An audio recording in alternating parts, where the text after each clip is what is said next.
All right, it's back here on the 1978 Toyota pickup.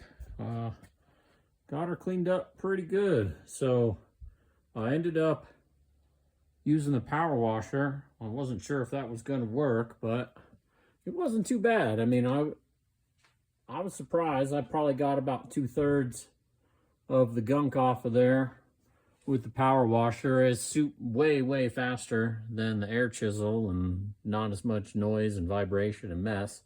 But then did use the chisel a little bit. Even, you know, some of the stuff weren't even coming off with the chisel. I'm not gonna hit this with the wire wheel quite yet. I figure, you know, I'm gonna get to all kinds of other stuff that is kind of more important. I really just wanted to get a decent assessment of what I was gonna deal with here on the bed. And you know, pretty good. I mean, I had that air chisel all over the place, and as far as like finding areas where it punched through the metal, or you know, where the rust was real bad, I mean, you know, those areas look bad, but after hitting them with the chisel, that metal's solid. All up on these, you know, side skirts here, you know, nothing surprising. You know, these things are all crusty and grody, but you know, same thing there. Like, I was able to hit up on them pretty hard, and again, no busted through metal or anything. Some of them mounts, you know, pretty crunchy, but you know, again, like I'm super pleased with how well this is turning out.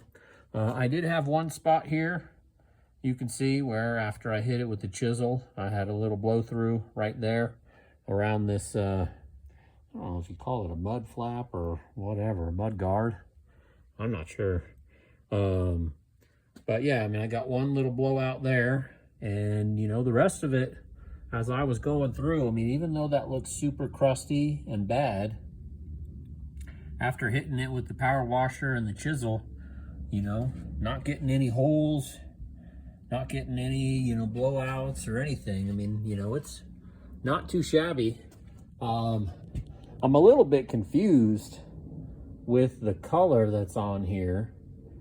It's like there's primer there. Like, when I get all up on this, like super close, I don't know, it's like it was red primer and then there's some overspray. So I'm thinking, even though that initially I thought all that was rust, I don't actually think it is, to be honest.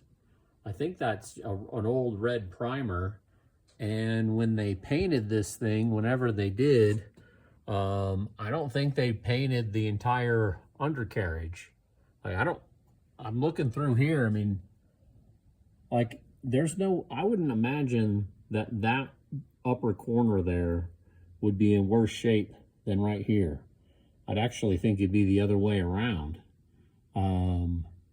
And so I'm thinking that a lot of that red that's on there isn't actually rust. It's just that old red primer for things. So, you know, this bed's in really good condition, so that's great.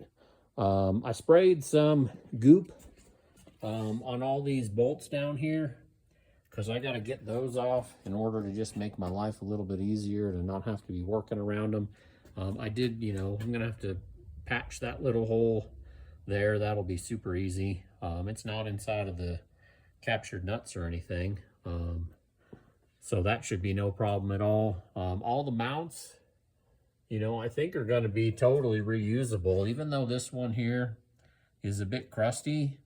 You know, there's 3 layers of metal. It's pretty thick. I don't think I'm going to bother with that. The other thing they had is there were these little isolator pads on a few of the cross members here, and you know, those were all crunchy and horrible. So they were just riveted in, and so I just drilled those out and then knocked the rivets through with a punch. And so I mean, this is cleaned up pretty good.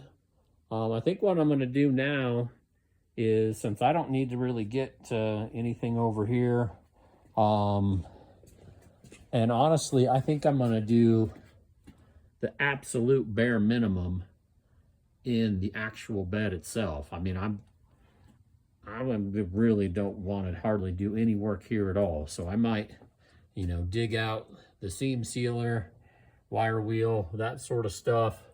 Dig out any sort of crap. But this big field area, the tubs and everything else, like, I don't think I'm going to do any work here at all. It'll get a coat of epoxy and coat of paint, real quick, dirty coat of paint, and then it'll just probably get bed linered. Like, I'm going to try to make this look nice at all. Like, there's just absolutely no way this is ever going to look good. I mean, there's so many dents and scrapes and cuts. Like, it'd be months of pounding that out. So I'm like, screw that. Like, I'm going to do the absolute bare minimum over here. I don't see any glaring rust holes. There's a couple little, you know, holes like that. Yeah, there you go. You can see there's a couple little, these little pinholes that are obviously going to get a lot bigger when I hit them with the wire wheel. But yeah, I mean, I'm going to just do the bare minimum in this side because, you know, it ain't ever going to look awesome. So I'm not even going to bother with it. Same thing with the rails. Like, them rails are all beat up. They got holes in them and everything, and whatever. I'm not going to really worry about that. As I mentioned in the last one, I'm not sure what I'm going to have to do here. I'm probably going to have to get into that a little bit since all them spot welds are pulling through. After I get to wire wheeling, my guess is some of those are going to just explode. And, you know, just like I had to do, you can't hardly see, but that bottom edge there was bubbled out, and I had to, you know, grind out all the spot welds along that entire bottom edge and, you know, basically redo them, clamp it back together and redo all those spot welds. My guess is I'm probably gonna have to do the same thing here, which is why, like, I think what I'll end up doing is I'll end up putting it upside down on these rails here, and that way I'll have easy access to get into all this stuff that I'm gonna have to deal with. You know, there are some holes I showed before where there was a reflector that was right there. There's a couple holes there. But overall, I mean, man, this is looking pretty good. So, all right, well, I'm gonna get this thing upside down, get to wire wheeling, and see what kind of mess I can uncover. All right, thanks, see you on the next one.